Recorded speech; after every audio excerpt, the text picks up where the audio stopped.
Hi friends, I'm back with my weekly sports review. Today I want to review the Indian cricket team selection and the future of Indian cricket team and what went wrong with the World Cup. As I had said in my expressed in my previous broadcast, that only some kind of a tactical blunder and overlooking the middle order woes can hamper India's World Cup march. And it happened. It happened. I mean, my worst fears came true. Look, India were consistently playing on good batting pitches in the World Cup, and so they never really felt that special, that pinch of, and the top order was clicking of not having a specialist middle order batsman. So, and it really, I mean, hurt at the crucial knockout juncture, which always does, which without fail does in all these competitions, all these, international tournaments. So I think a lot of people might disagree with me, but I think Ajinkya Rahane was definitely a choice for England, and being the best technical batsman along with Cheteshwar Pujara.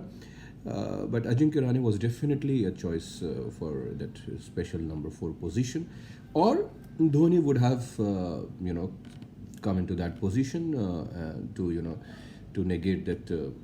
Because of his experience, how Imran Khan did in 1992 when the other batsmen were inexperienced to counter the swing and to counter the bounce. He promoted himself at number three just to play the role of a sheet anchor. So that was a big tactical mistake, and it was a golden opportunity lost because this team, one should understand this factor. This team was at its peak. Virat Kohli is at his peak. Rohit Sharma is at his peak. Definitely, they are not going to get any better than this. Believe me, Jasprit Bumrah, Bhuvneshwar Kumar, they were all at their peak. So it becomes difficult because by the time the next World Cup comes, they will be on the downward slope. There's no doubt about it. We might have some new talents upcoming, but they will be lacking that special experience which Kohli, Sharma, and all these guys were having of 8 to 10 years of playing the international game.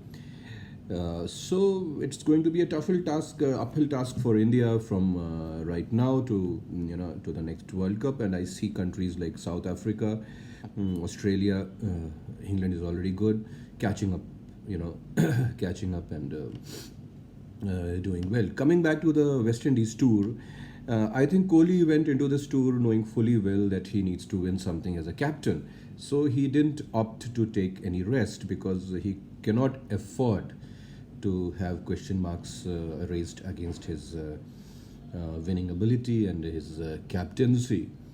But there is a lot to think there. I think, I mean, it's my firm belief that Kohli is the greatest batsman right now and probably one of the greatest ever. But as a captain, I think he's an average captain, and no one talks about it.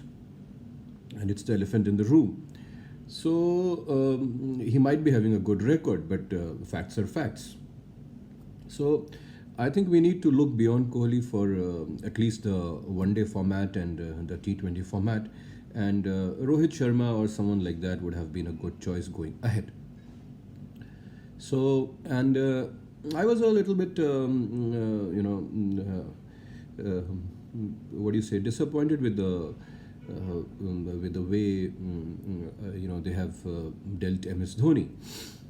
Because one thing is clear that none of our great players they know how to retire gracefully. I mean, even Sachin Tendulkar's retirement, okay, it was saved by his last innings, but I mean, he really delayed it. And same happened with Kapil Dev and Dilip Vengsarkar and so many of the other greats whom I could, recall. Saurav Ganguly, maybe only Sunil Gavaskar, timed it all very perfectly. So I think MS Dhoni has also missed a trick there, and I think his retirement saga is going to be a big soap opera. So, and the Indian team going ahead, I wish them all the best, and I hope that certain new players also come up from the ranks, and players like I would love to see Prithvi Shaw given more chance, and Even Karun Nair, I want him to see more because he has scored a triple hundred in a test match. Shreyas Iyer is good. Nice to see the Chahar brothers in the team and the other people. And Riddhiman Saha is back, which I think is very, very well deserved. So the road ahead is tough for India, and they have to groom certain new talent and new batsmen who can, so that by the time the next World Cup comes, Kohli and Rohit Sharma are in a very good supporting kind of a roles, and these guys can really take over. So that's the thing going ahead, and that's my review of the drawbacks of the Indian team in the World Cup and the road ahead. The West Indian tour is not going to be as easy as people think, except the test matches. I think West Indies is a very, very good team at home in ODIs and T20s, so it will be an interesting tour. Let's see how it all shapes up. Thank you so much for listening to me this week. We'll get back.